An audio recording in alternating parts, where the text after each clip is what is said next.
¿El azúcar es un veneno o es un tema de cantidades? Es la principal pandemia. Tenemos cada vez más personas obesas. El problema es que la gente no conoce la moderación. Ey, está chévere, va a tener ella que ponerse en clase a fondo. ¿Cuál ha sido el caso más loco e inesperado que has visto en consulta?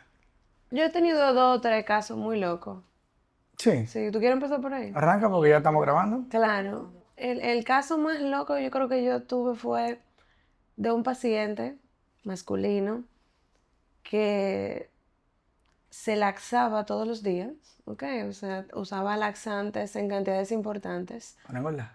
No solamente para no engordar, sino porque tenía que sentir una sensación de vaciamiento atípico, no frecuente. O sea, ya incluso le habían hecho colonoscopías y muchísimas pruebas, diciéndole que ya había afectación de la mucosa y demás. Wow. Y a pesar de eso, él continuaba con uso de laxantes. Componente psicológico también. Absolutamente, absolutamente. Y había una parte ahí desde el punto de vista de su sexualidad que había que revisar.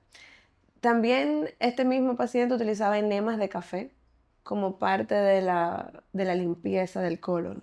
Es algo que mucha gente utiliza como para limpiar, pero literalmente la borra de café, entrarla por el ano y eso definitivamente hoy sigue siendo desde la ciencia una práctica no recomendable.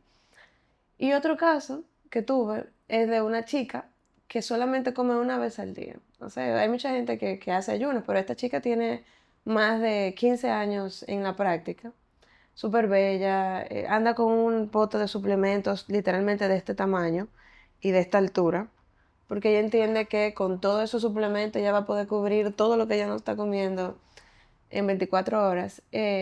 Increíblemente todos sus análisis están bastante bien, o sea que ella va para que yo le diga eso, ella va todos los años, realmente estoy bien, todo lo que o sea, no lo estoy motivando, naturalmente, pero son de esos casos como que atípicos que tú dices, wow, o sea, yo conozco gente que hace ayuno de 24 horas, o de 22 horas en este caso, pero no lo sostiene. Porque, ¿verdad? El entorno, la vida social, el día a día normalmente te invita a otras rutinas, pero ella lo ha logrado sostener y eso es atípico. Ahora que tú mencionaste eso, de que a ella le va bien, que tú no lo motivas, pero si ella está bien, No lo vamos para a... adelante. Ahora, ¿qué tan importante es la personalización cuando hablamos de nutrición? Porque lo que yo veo la tendencia ahora es que quieren generalizar. Encasillar. Deja esto, deja aquello, esto no sirve, esto mata. Entonces, Exacto. ¿cómo tú lo manejas en tu Es práctica? que esa es la medicina del futuro y es lo que se sigue insistiendo, que tenemos que personalizar, porque nosotros no somos iguales.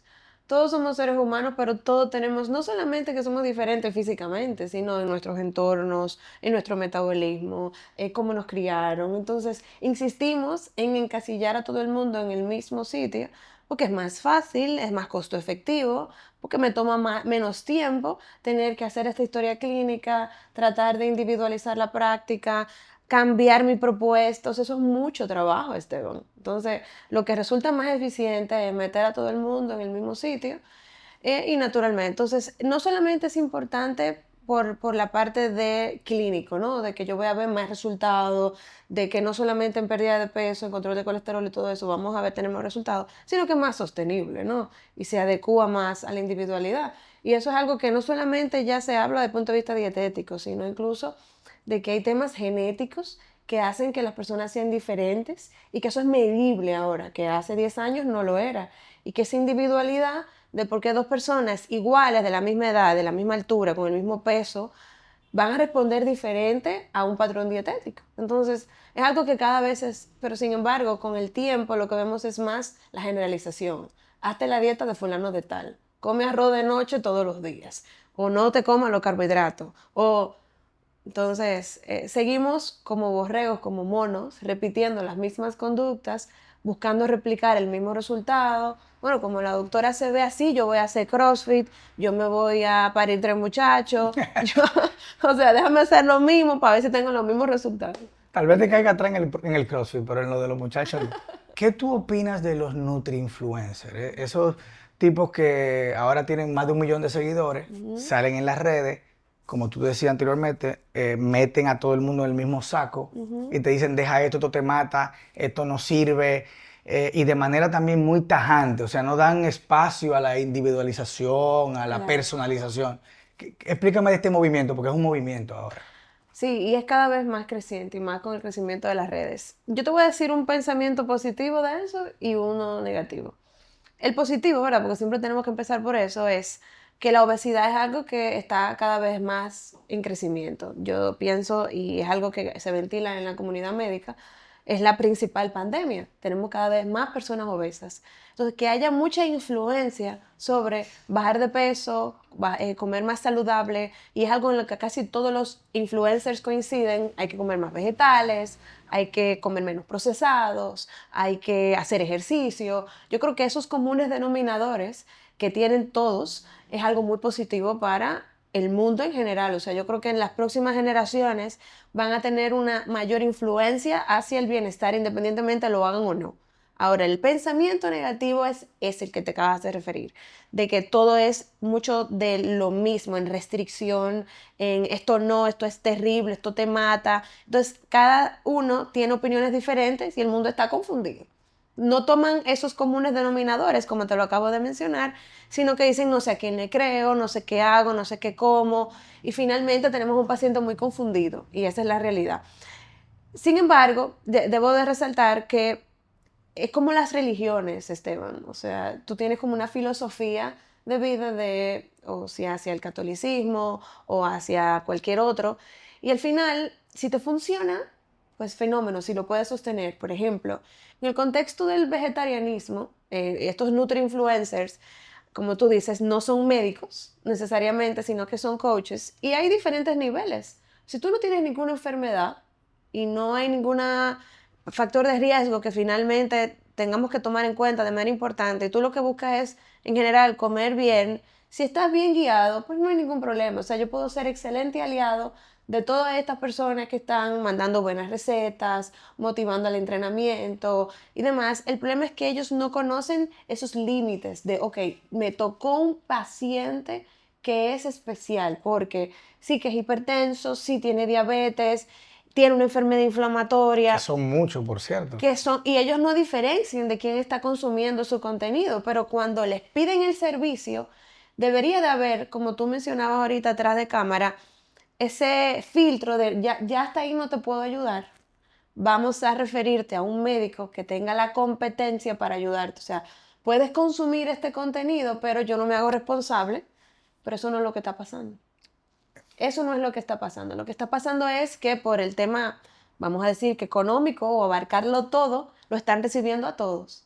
Están asumiendo la responsabilidad de todas las diferentes escenarios que se le presentan y eso es sumamente peligroso. O sea, ahí Excelente. es donde ahí es donde tengo más conflicto. Mira, yo no voy a hablar de religión aquí, pero te voy a hacer una pregunta. ¿Tú crees en Dios? Absolutamente, Entonces, 100%. ¿por qué te hago esa pregunta? Por lo siguiente. Ujú, El azúcar. ujú, Lo que yo he visto últimamente en las redes, yo no soy el que veo más redes, pero me sale en todos lados. ujú. Hoy por hoy parecería ser el enemigo mortal. O sea, no me sorprendería que salga una película donde en vez de Alien sea el azúcar, porque lo que está pasando es increíble. Entonces, te preguntaba si creía en Dios, porque el azúcar la creó Dios, en la fruta, en todo lo que hay. Entonces, ¿el azúcar es un veneno o es un tema de cantidades? Yo necesito, por favor, que tú me digas eso. Bueno, es que tú acabas de comparar dos cosas que no son lo mismo. O sea, yo creo que a lo que hemos satanizado, como tú dices, a lo que hemos maldecido, lo que consideramos que no es buena es el azúcar refinada.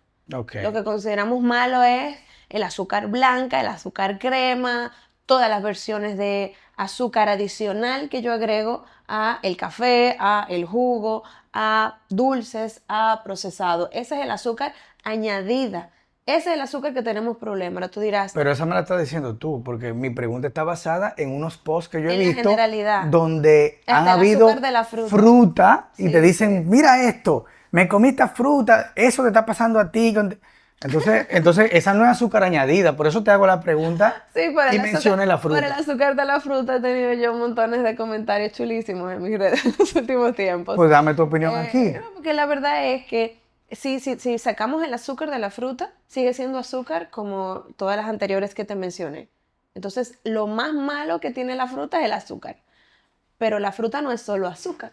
La fruta tiene mucha fibra, la fibra tiene muchos nutrientes, tiene mucho potasio, tiene muchos otros minerales. vitaminas, antioxidantes, que al final sí son fibra muy pro salud intestinal, muy pro prevención del cáncer, muy pro prevención de la presión arterial. Entonces, la fruta entera como tal es excelente desde el punto de vista de alimento, equilibrio, lo que tú quieras, porción. Pero sí, cuando yo solo tomo de la fruta el azúcar, como cuando la bato, como cuando la extraigo, entonces sí va a caer dentro del enemigo que es el azúcar. Ahora bien, siempre he dicho que no hay tal cosa como un alimento malo. Y como tú dijiste, porque yo creo en Dios y pienso que todo lo que existe, sí, pero vamos a hablar hasta del alcohol. Entonces, en ese momento yo te voy a decir, no, el alcohol, si yo me tomo una copa de manera muy eventual, no pasa nada. Igual pasa con el azúcar. El problema es que la gente no conoce la moderación. Y ahí es donde vamos a tocar líneas finas, porque tanto el alcohol como el azúcar son altamente adictivos. Y en un mundo donde tenemos tanto estrés y la gente no sabe cómo va a lidiar con él, va a buscar elementos de complacencia. Y la complacencia está en el azúcar, está en el alcohol, está en las grasas. Entonces, esa línea muy fina, cuando los cardiólogos decían, tómate una copa de vino al día, que es saludable, que es la dieta mediterránea, terminamos alcoholizando a una población grandísima porque cuando te tomas una copa, continúas con la otra y después de que tú abres una botella, tú dices, este vino está muy bueno, si lo guardo ya murió, déjame ya beberme la botella entera. Ahí es donde están las líneas finas, donde tú no sabes diferenciar qué paciente va realmente a asumir la moderación versus cuál va a tomar el punto eventual. Entonces eso es muy ¿Cuál es tu delicado. recomendación entonces con respecto al consumo de fruta de manera general? O sea, yo soy un paciente, De no manera soy general. diabético, puedo tener algunos factores de riesgo, pero digamos que es sano, entre comillas. ¿Puedo comer fruta o no puedo Sí, comer sí, fruta? la respuesta es que sí, y diario. Quiero que consumas fruta todos los días, quiero que consumas no más de 1 o 2 porciones al día, 1 o 2 unidades, dígase una taza o una unidad, una manzana, un guineo, una taza de mango, una taza de soya. Ahora voy a preferir en una tendencia de 7 días a la semana las de más bajo índice glicémico. Vamos a hablar de las que no son dominicanas, las que no son tan tropicales, como, Entonces, ahí quiero exacto. decirle a los fruteros, esténse tranquilos, que este movimiento no le va a afectar. No, Se puede comer absolutamente. fruta, hay que comer fruta todos los días. Todos los días, y más si es bien acompañado de una fuente de proteína, un desayuno de huevos con fruta, eso es maravilloso, creado por Dios, como tú dijiste, Tenía rica la en asociación de fibra, fruteros complicado. balanceado. Sí, no, a mí me encantan mis fruteros, yo los amo, los apoyo, son gente honesta, gente humilde, nosotros necesitamos apoyar a nuestros fruteros dominicanos. Y uno me preguntó, en serio, una vez, un frutero Pero me dijo, ven claro. acá, ahora hay un movimiento, la gente no quiere comer fruta. Entonces, Pero se paran más en la fritura, ¿verdad? Que era lo que decían, porque también es más appealing, ¿verdad? Es más agradable. Pero yo creo que el problema es ese, también el frutero es muy generoso en sus porciones, ellos no venden ni que una unidad. Pero ven acá, usted va a comprar un guineo nada más, mira, manita un de guineo. plato de fond con moña y miel, es verdad, son generosos. Y nosotros si tenemos educación y se lo mandamos a los pacientes, pues ellos van a controlar la porción, que es a lo que tú te referías. Y mira, de manera orgánica entraste en el Ujú. otro tema que quería tocar contigo cuando hablaste de las frituras. Cuéntame. Nosotros lo que tenemos mucho tiempo en la industria de salud, farmacéutica y otras, que hemos estado relacionados con el tema de diabetes, colesterol, todo lo que es cardiometabólico. Entendíamos, digo entendíamos porque ya hasta yo estoy confundido con todo lo que está pasando en las redes, Claro. que habían márgenes y rangos establecidos por asociaciones internacionales, estudios clínicos y todo con Ujú. respecto al colesterol, para ser específico. Ahora resulta que escucho mucho en las redes sociales que el colesterol no hace daño cuando está elevado, que de hecho es mejor que esté el colesterol por encima de 250, cuando se nos decían que era hasta 200, y ahora hay todo un movimiento que hasta yo estoy sucumbiendo porque estoy comiendo más bacon, que puedes comer bacon, puedes hacer de todo. Eso es así. Te acabas de meter en la conversación más interesante de este podcast, porque yo trabajo en un centro cardiovascular, número 1 y número 2. O sea, yo veo infarto todos los días, ¿ok? Yo veo ACV todos los días, derrame cerebral. Nosotros abrimos pecho todos los días. O sea, yo te puedo decir que el problema es que seguimos dando pautas contundentes a todo el mundo como si todos fuéramos exactamente lo mismo.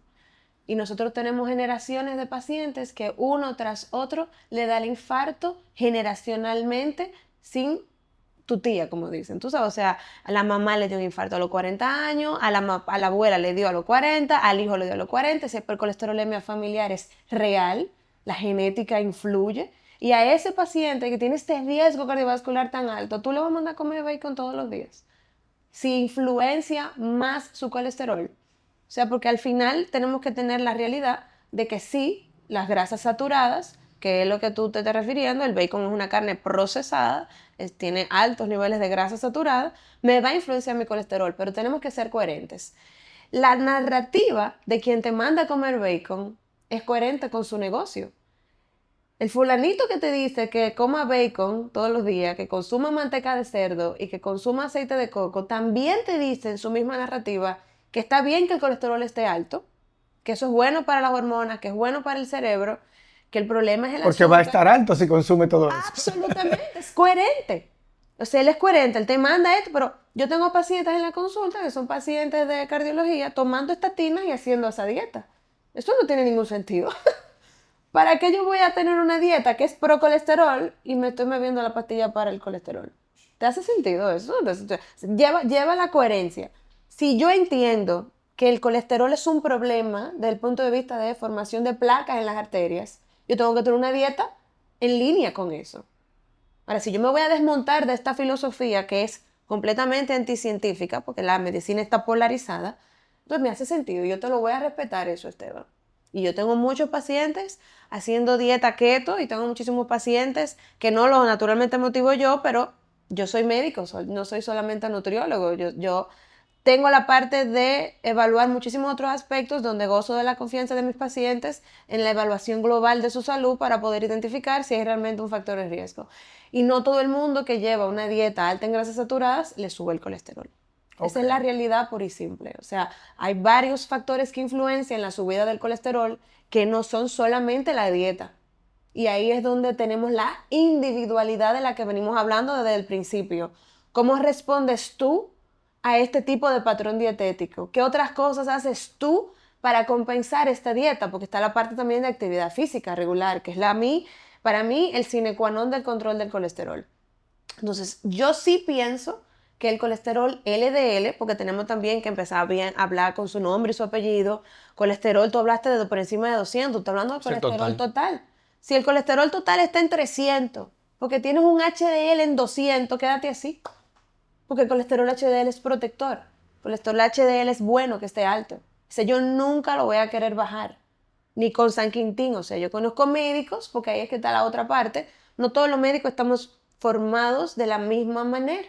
No todos los médicos funcionales o no científicos están formados de la misma manera. Y tú vas a ver una corriente que se alinea y confluimos de una manera más integrativa y somos más sinérgicos en el apoyo versus otros que nos oponemos. Entonces, lamentablemente, al paciente le toca definir cuál va a ser su línea de pensamiento y en eso yo soy muy clara.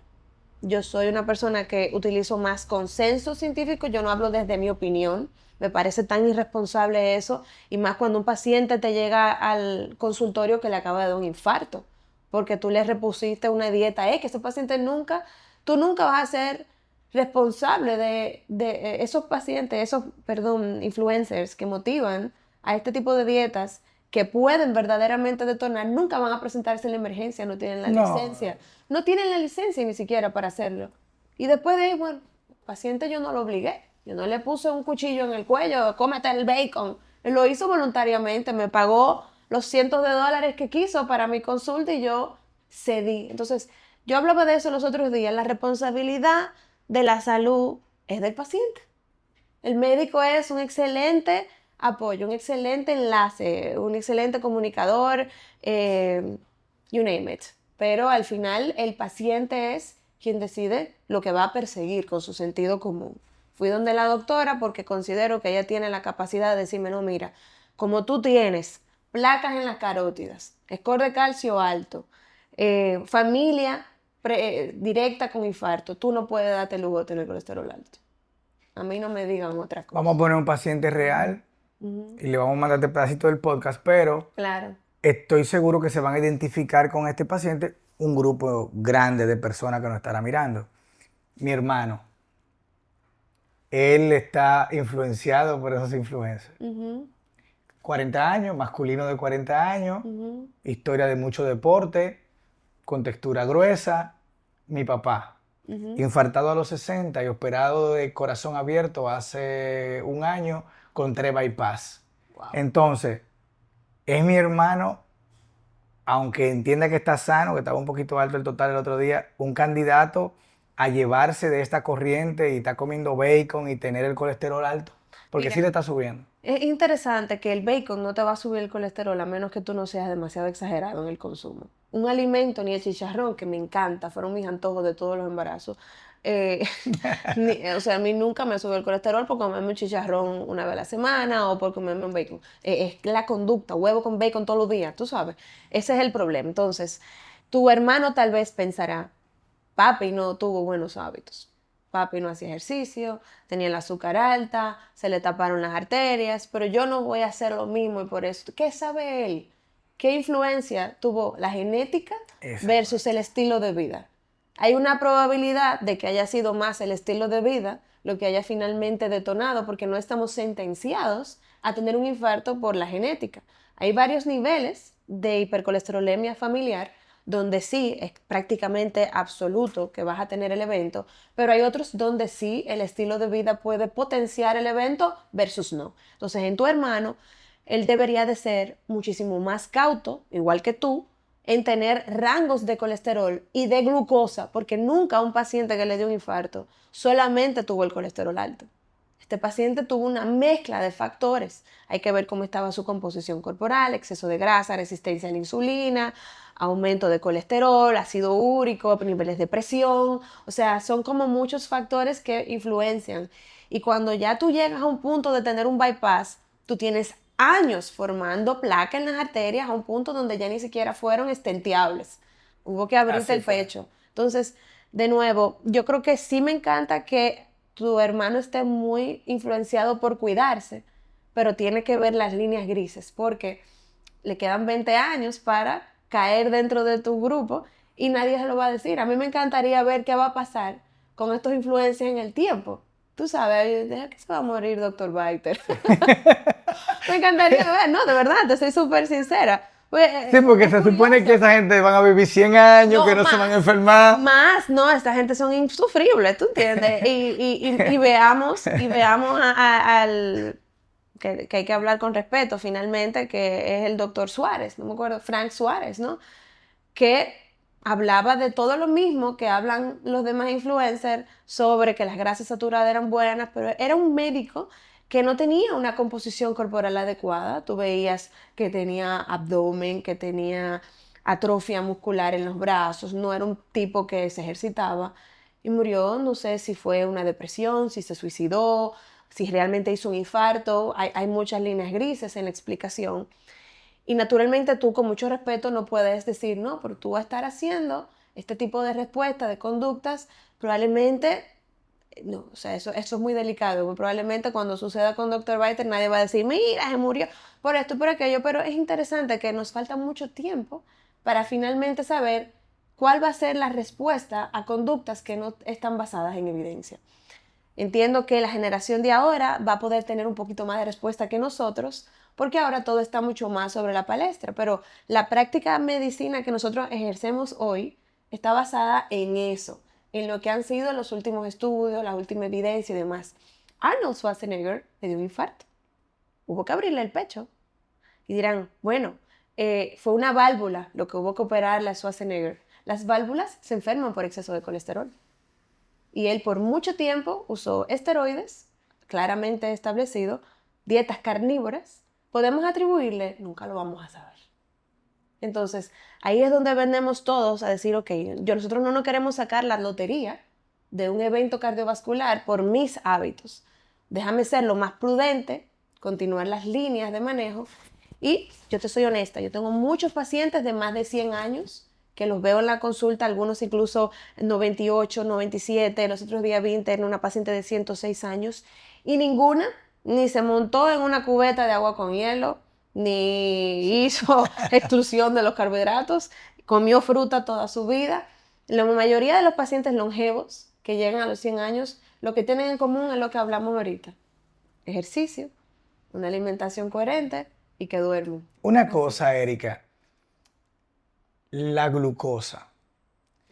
Los pacientes diabéticos, dicen los estudios, que cuando un médico sienta a un paciente diabético ahí y le dice, compadrito, eres diabético, ese paciente tiene un promedio de 5 a 7 años ya que estaba descontrolado a nivel Así es. glicémico y nunca lo supo Eso es verdad. porque la diabetes no duele. Tal cual. Ahora hay una tendencia positiva, digo yo, de monitores continuos de glucosa. Ujú. Entonces, personalmente yo digo, debería usarlo todo el mundo, porque si tú le haces análisis a un paciente y lo ves que está bien, tú dices, bueno, ¿por qué? Pero ¿y dónde están los pacientes que están entre esos 5 o 7 años para atrás, que no les duele nada, que sienten que están bien? ¿Cómo pueden monitorear en tiempo real? ¿Qué tú opinas de esto? Para mí, el monitor de glucosa es una necesidad ahora mismo. O sea, para la mayoría de las personas, desde que lo utilizamos, yo misma me he puesto ya 2 veces por un periodo de 14 Yo días. tengo el mío Esto, puesto aquí ahora. ahora no tengo, pero porque ya, ¿verdad? O sea, yo siento que si no tienes diabetes, tal vez no necesitas la continuidad en el Correcto. monitor, pero sí ciertamente para la población diabética es una necesidad. El glucómetro deben de tenerlo ahí guardado si quieren tener una emergencia o lo que sea. Reconfirmación, eso es una herramienta muy útil, seguir haciéndolo. Pero yo misma, en el entorno hospitalario, pacientes internos, el monitor de glucosa es una herramienta excelente, igual que en pacientes atletas, jóvenes con ovario poliquístico, resistencia a la insulina, o sea, la cantidad de información que esto nos da, y más en una era donde estamos satanizando tanto los alimentos, los pacientes podrían darse cuenta de cómo responden con muchísimos alimentos saludables y no, y ver cuál es la tendencia en función de si hacen ejercicio, cómo duermen, cómo las hipoglicemias influencian la calidad del sueño. O sea, para mí, de verdad, el monitor de glucosa es una herramienta muy útil. En el entorno hospitalario, nosotros siempre sufríamos mucho porque a los pacientes internos, imagínate, con tantos aparatos, catéteres y demás, le pinchaban el dedo cada 6 horas. Y Wow. tú veías cómo tenían ya todos los dedos pinchados, porque imagínate un paciente que tiene más de 20 días, donde la inflamación que tiene el paciente, la sepsis, y tú le pones un monitor de glucosa y tú puedes ver cómo responde a los esteroides, a los fármacos, a la nutrición parenteral, o sea, eso es para mí maravilloso. Y ni hablar, por ejemplo, de una paciente como yo, joven, saludable, que hago ejercicio, que duermo malísimo porque tengo 2 bebés, tú sabes, y digo, bueno, vamos a ver cuál es la respuesta. Increíblemente, te vas a sorprender de cómo responde tu cuerpo cuando entrenas, cuando no duermes bien, y eso al final te hace tomar conductas de una manera más individualizada. Venimos hablando de la medicina individualizada desde el principio de la conversación, y definitivamente el monitor de glucosa vino a darnos una diferencia. Yo me imagino que tú, desde tu perspectiva, teniendo esta herramienta disponible en tu negocio, ¿cómo has podido ver a través de los años tantas diferentes experiencias con el monitor? Y está la parte también de las quejas que tiene el paciente con el dispositivo, porque es algo nuevo, ¿no? De algo que tengo puesto. La gente siempre se ha quejado. Hay gente que le tiene pánico a las agujas. Yo no sé desde la experiencia tuya cómo tú lo ves, pero para mí es algo que a través de los años va a ir modernizándose cada vez más, revolucionando. De pronto nos van a poner un chip subcutáneo. Yo pienso que Viene ahí, viene ella, como pasa con el muy holter y cerca. demás, claro, para nosotros tener algo más todavía continuo que eso. Sí, no, súper de acuerdo contigo. Te puedo decir desde la experiencia nuestra, la gente cada vez más se está educando. Como Sí, tú dices, ha habido un cambio tecnológico y de innovación, claro. pero la gente que lo prueba, Erika, yo no te puedo decir. Yo Y uno podría que tiene el llenar celular todo el tiempo, eso es maravilloso, tú tenés ahí todo el tiempo. Y las alarmas. Para mí, de verdad 100%. que eso no tiene precio. O sea, yo no conozco una sola gente que no se lo haya puesto, que haya quedado impresionado con su resultado. Yo podría llenar el podcast de testimoniales, pero te voy a Claro. decir uno solo que me llamó la atención. Cuando hay diabéticos tipo 1, niños, yo Sí, me involucro directamente porque claro, tengo un tema particular con los niños. claro. Entonces el equipo me dijo, mira, hay una señora para su hija de 7 años. Yo, Claro. perfecto, yo quiero ir yo. Fui y las conocí. Empezaron a usar el monitor de continuo Sibionics. Y la segunda vez que nos vimos, su respuesta fue, Esteban era una madre soltera. Gracias a ti me voy a poder buscar un novio. Pues yo Qué no bueno. salía de la casa con la Claro. niña con subida y bajada. Ahora yo la tengo remoto Salgo, Le mando una... la veo alta, veo la alarma y le digo a la muchacha, mira, pónmele 4 unidades porque la tiene alta. La veo bajita, digo, mira muchacha, tómate un chin de jugo que está bajita. Eso Donde no quiera tiene que yo... precio. Eso no tiene precio, Erika, de verdad. No, Ese es un totalmente. solo Yo los otros días de vi un varios. video de un señor que me lo mandaron por WhatsApp. El señor estaba dormido, tenía una bebé al lado como de 4 o 5 años. La niña sabía que era diabético tipo 1 y ella lo trató de despertar. Ah, Creo lo que vi, era lo vi. como asiático. El niño no se despertaba. Ella ya sabía que él tenía unas pastillas de glucosa y se las puso en la boca y el papá despertó. Si este mismo aparato está puesto en el paciente y le manda las alarmas, muchísimo más temprano se da cuenta la niña, el familiar, el mismo paciente tal vez puede responder al ruido o de plano se conecta con otros familiares que pueden responder a tiempo, asociarlo y realmente eso es un salvavidas. No, y de hecho, el caso de la niña, en buen dominicano, yo soy del Cibao, digamos que fue una chepa. Está chepa total. ¿Por qué? Porque ella quería despertarlo y logró hacer lo que iba a hacer, pero si hubiera sido eso a las 3 de la Eso fue mañana, Dios. Eso fue una entonces, diosidencia, totalmente. ¿te fijas? Entonces, Mi hija no lo haría, yo creo. O sea, no, no tendría mi como que hijo la va y se capacidad. va y me dijo, no, pero tú estabas durmiendo y nunca te dije nada, ¿sabes? Totalmente. Entonces, de verdad que está cambiando vidas, porque es. no solamente la del paciente, sino la de su entorno. Totalmente. Entonces, nada, nos sentimos muy contentos. Tenemos ya también. estadísticas en el tiempo que tenemos de las personas que lo usan, mitad y mitad a nivel de sexo. Claro. Un poco más de la mitad son pacientes diabéticos, pero hay un gran porcentaje que está tomando conciencia. Mira, yo de siento venir que en los atletas, por el tema de la musculatura, del gasto, esto debería ser una necesidad. El atleta tiene que saber cómo responde su cuerpo al ejercicio, porque hay una mayor sensibilidad a la insulina con el entrenamiento, la glucosa tiende a bajar, tiene una mayor necesidad, que hasta ahora como nosotros calculamos los requerimientos en atletas es en función del gasto. El gasto energético, el tema del oxígeno, eso es completamente poco individualizable. ¿Tú entiendes? Porque son pautas genéricas y por eso tú ves que a veces los atletas bajan las revoluciones en medio de la corrida, principalmente cuando son entrenamientos muy intensos. Y eso tiene mucho que ver con que hubo un consumo de glucosa y luego un bajón. O sea, es interesantísimo ver incluso qué debería de comer ese paciente, si debería de hacer realmente más meriendas, si debería de hacer algo después de cenar para evitar hipoglicemias nocturnas. De nuevo, el rendimiento deportivo va a revolucionar si la gente entiende que el atleta necesita usar monitoreo de glucosa. Te Excelente. lo puedo decir 100%. Y mira, y lo que estamos viendo, obviamente ya entra un tema de seguridad social, de cobertura de las ARS, un equipo como esto, Claro. pero lo que estamos viendo es que todo el mundo se está beneficiando. Hasta Sí, gente sí. que no tienen el más mínimo indicio. Por ejemplo, parte de la dinámica que tenemos nosotros es que si un doctor quiere tenerlo disponible para sus pacientes, se le coloca. Bueno, y tuvimos doctores que me dicen, mira, estoy en tratamiento porque me lo colocaste y descubrí cosas que no había descubierto.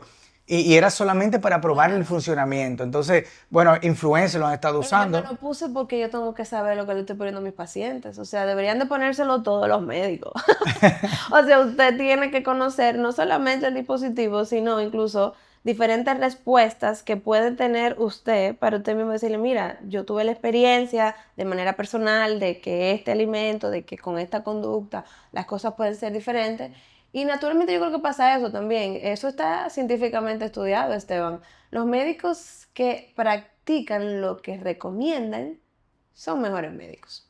Si usted no hace ejercicio, si usted no come saludable, ¿qué es lo que usted le está recomendando a su paciente? Desde cualquier especialidad. O sea, si tú eres cardiólogo y tu paciente llegó hipertenso, si tú eres endocrinólogo y tu paciente está descompensado, o sea, tú le estás diciendo, tiene que hacer más ejercicio, tiene que bajar de peso, tiene que comer menos azúcar, tiene que comer vegetales, pero lo estás tú haciendo. Tienes que dormir mejor, pero lo estás tú haciendo. O sea, tú tienes claridad de estos límites, porque la coherencia para mí es una base. Otro día le di yo un mensaje que decía, todos los nutriólogos deberían de graduarse con su análisis de composición corporal junto con junto con el título. Está buena esa. Eso no hace sentido, totalmente. Sí, porque a los emprendedores no lo exigen, o sea, Exacto. y a los que van a buscar un empleo, te dicen, ¿qué tú has hecho? ¿Qué tú has logrado? Entonces debería ser igual para los médicos, o sea, déjame ver en ti lo que tú dices que... ¿Qué es lo que cómo tú has puesto en práctica lo que tú aprendiste? ¿Tú entiendes? O sea, y eso es coherente, totalmente. No te voy a negar que en el control glicémico el estrés influencia. Y es verdad, o sea, el estrés influencia tus conductas con el ejercicio, tu alimentación, y no todos somos iguales, tenemos personalidades diferentes, pero hasta en ser inteligentes, en buscar ayuda para gestionar mejor el estrés, forma parte de tu estrategia. Como que todos tenemos el estrés aquí, todo el tiempo, constante, pero como lo gestiono y como le voy a decir a mi paciente que lo gestione, es una diferencia. Aunque alguien que me diga eso y yo le pregunto cómo tú lo sabes, no hay forma, porque nadie le hace una analítica post-estrés. Entonces, Totalmente. solamente un monitor de glucosa te puede decir cómo influyen otras cosas que no es simplemente tu postprandial, tu comida y tu ayuna. No. Yo me lo puse en 2 conferencias, porque aunque la gente me ve hablando muchísimo, yo me pongo súper nerviosa antes de una charla. No parece. Pues sí. Y me da hasta taquicardia, como los 10, 15 minutos antes de pararme en el podio. Me imagino que es normal. Pero el monitor de glucosa se pone loco. Mira, el otro día lo usó una influencer, ella es del área médica, se llama Nicole Taktuk. Ajá. Y me encantó porque ella empezó a responder los comentarios y ella puso su propia experiencia. Digo, miren, en la mañana me estaba dando unos mareitos Ajá. y yo entendía que era la vista, porque el dominicano, tú sabes que siempre le atribuye algo. Sí, sí. Y me di cuenta que era que estaba teniendo bajones de glucosa. No sé si era por un tema de No alimentación, desayunaba. no desayunaba. Y fíjate, y ella lo hizo para probar básicamente Claro. cómo era y mira lo que descubrió. Entonces yo sí creo que Claro. estamos en la era de la información, Totalmente. estamos en la era tecnológica y creo que hay que seguir en esto. Los pacientes adultos o mayores, adultos mayores, los jóvenes tienen que impactarlos a nivel tecnológico. Ellos tal vez son un poquito más reacios a probar cosas nuevas, pero los jóvenes tienen que cuidar a sus mayores, mirando lo que está pasando con ellos, porque también hay que hacer ese traslape generacional. Así como Claro. los adultos mayores no ayudan. Excelente. Y nada, yo voy a empezar este podcast diciendo que tú eres una de mis nutriólogas favoritas, Ay, gracias. Te ibas pero a calentar. a todas mis amigas, yo dije de mis nutriólogas favoritas, o sea que hay un pool Claro. de ellas, pero lo Claro. decía por algo puntual que ya se vio a través del podcast, que es el equilibrio Ujú. y la coherencia en lo que tú expresas. Algunas preguntas para responder con una sola palabra. Ahí Dale, vamos. dale. ¿Engorda más el arroz blanco o las excusas? Las excusas. Bien. ¿El azúcar es el nuevo cigarrillo? Sí. Ay, ay, ay. ¿Es cierto que comer saludable es solo para ricos? No. ¿Qué es peor, el refresco normal o light? Los dos. Es una sola. No, no. ¿Refresco normal o light? Wow. Ambos. Bien. Hay una. La doctora no refresco. No. Ok. ¿Desayunar es obligatorio o es puro mito de la Y abuelita? ojo, el cigarrillo, la Coca-Cola es el nuevo cigarrillo. Ah, ok. También, ¿ok? O sea, nosotros tenemos un tema de conducta con la Coca-Cola. Estoy buscando eso. Ok, Yo soy continúa. parte de ese tema. Ok, pero he mejorado mucho. Excelente. Mucho, mucho. ¿Desayunar es obligatorio o es puro mito de la abuelita? Que no te puedes salir sin desayunar. Decían los viejitos de antes, tú sabes. Es una sola palabra. No es obligatorio, pero vamos a ver cómo te lo digo. Depende. Ok.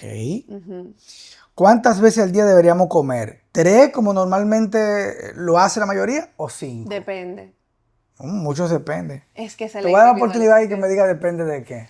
Depende de tu estilo de vida. Tú sabes, hay personas que de verdad se levantan muy temprano, salen de la casa y no tienen apetito a esa hora. Entonces, cuando tienen apetito, más adelante en el día y entonces no tienen a mano nada que comer y aunque se lo llevaran no es posible. Entonces, este estilo de vida al que me refiero depende y lo que van a tener es cuando no desayunan que hacer muy buenas comidas en las próximas 2. Punto final. El asunto con el no desayunar es el apetito que viene principalmente en la tarde y en la noche. Te la mata Entonces, toda, como decimos. ese atracón es voraz y normalmente lo que hace es contrarrestar o sabotear tus objetivos de autocuidado. Entonces, ahí es donde tiene el desayuno. Si tú sufres de migrañas, reflujo, esa no es una buena idea. Te va a dar más reflujo, te va a dar más migrañas. Si tú te dan hipoglicemias también con recurrencia, no desayunar no es una buena idea. O sea que depende. El café, ¿bueno o malo? Es buenísimo. Lo amo. ¿Tiene que ser obligatoriamente sin azúcar o puede ser Sí. con un poquito o con algo diferente? Si Ahora te es lo que gusta- está de moda. si ¿Cómo te que se gusta- llama? Que endulza pero no es azúcar. Monk fruit, monje, Todo eso. la canto, ok. Canto, Ajá. eso lo Si probé. te gusta el café con azúcar, no te gusta el café. Ay, ay, ay. Si te El gusta que le echa café, el que le echa azúcar al café. no, chao. ya el café ya no sabe a café. O sea, usted está tomando otro tipo de bebida, igual que pasa con el matcha y todo eso. O sea, si a usted le gusta el café, usted va a buscar una muy buena semilla, un buen grano de café y usted va a disfrutar su café. O sea, si no, usted está buscando otra cosa. El café Esta es como pregunta- que tú le eches Coca-Cola al vino para hacer un De que una- de- morocho, de- como de que que un una- calimocho o una sangría. Ah, me gusta el vino, tomo sangría. ¿A usted no le gusta el vino? A usted le gusta el azúcar y la bebida azucarada, o sea, pero el que le gusta el vino es como el que le gusta el café. Tú te gusta amargo, tú lo degustas, esos son sabores. A ti te ve que eres cafetera, porque No, y nada más tomo es una casi, taza al día. casi un insulto el echarle algo al La café. verdad es que sí, es un insulto y más como con buenos cafés, pero no bebo más de una taza al día. Me da Mira, reflujo. esta pregunta interesante, esto fue Sarai específicamente que la puso. Ujú. ¿Cuál es tu guilty pleasure? Me gusta el chicharrón, me gusta, pero la verdad es que como lo como tan poco, me da náuseas después de un cierto nivel de grasa, porque está como muy packed. Pero yo creo que es la comida que más, como que más guilty yo me siento a veces comiendo, ¿verdad? Porque digo, wow, esto tiene tanta grasa, así que a veces, creo que eso me encanta el chicharrón, me parece, incluso del verlo, Mira, se hizo así, me inclusive. hago Ustedes como- se imaginan a la doctora Erika con emburujada con un pedazo de chicharrón, crac, crac, con se la lo grasita por se ahí. lo pueden imaginar. Bueno, con la doctora Erika Pérez, un conversatorio excelente que hemos tenido. Le estará llegando toda esta información, ¿verdad? De manera estructurada. Así que, Erika, gracias por estar aquí. Un verdadero placer. Hemos disfrutado mucho de tu presencia y hemos también aprendido mucho. Yo también. A mí cada vez que participo en algún tipo de entrevista aprendo muchísimo más. Tú me preguntabas antes, ¿te han hecho tal pregunta? Y yo digo, yo creo que me lo han preguntado casi todo, pero fíjate, me preguntaste algunas cosas que no me habían preguntado, así que gracias por enriquecerme a mí también y súper cómoda, de verdad, de estar aquí. Espero volver. Nos vemos la próxima.